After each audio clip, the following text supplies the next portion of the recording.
The FBI arrested a man accused of making a bomb threat today on a Hawaiian Airlines flight bound for Honolulu. Our Dillon Ancheta is live at H&L, where the plane has landed, and we're learning more about the suspect. Dillon.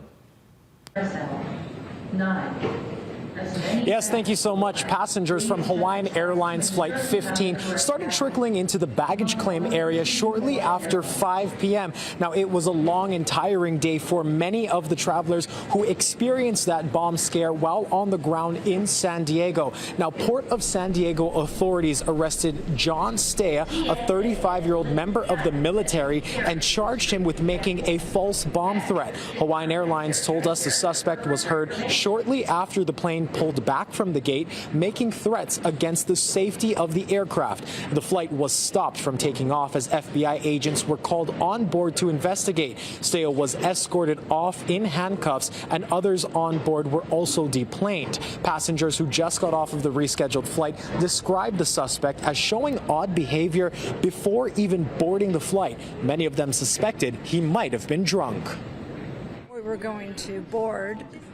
These gentlemen were acting out or doing something and walking in. They fell. He fell on the floor right in front of us. We didn't think anything of it. And that was the first time we noticed them.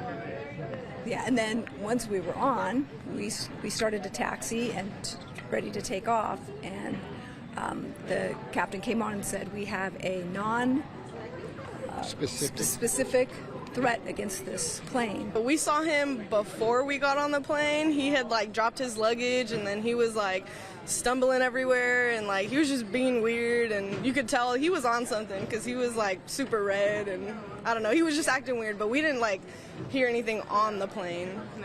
No, it was mainly in the airport before we had boarded the flight. 9.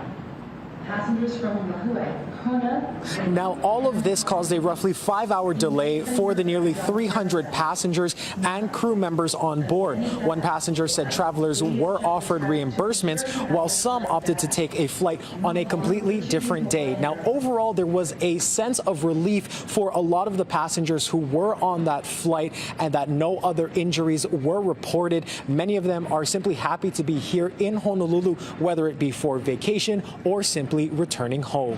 Live at H&L, Dillon and Ancheta, Hawaii News Now. Dillon, thank you.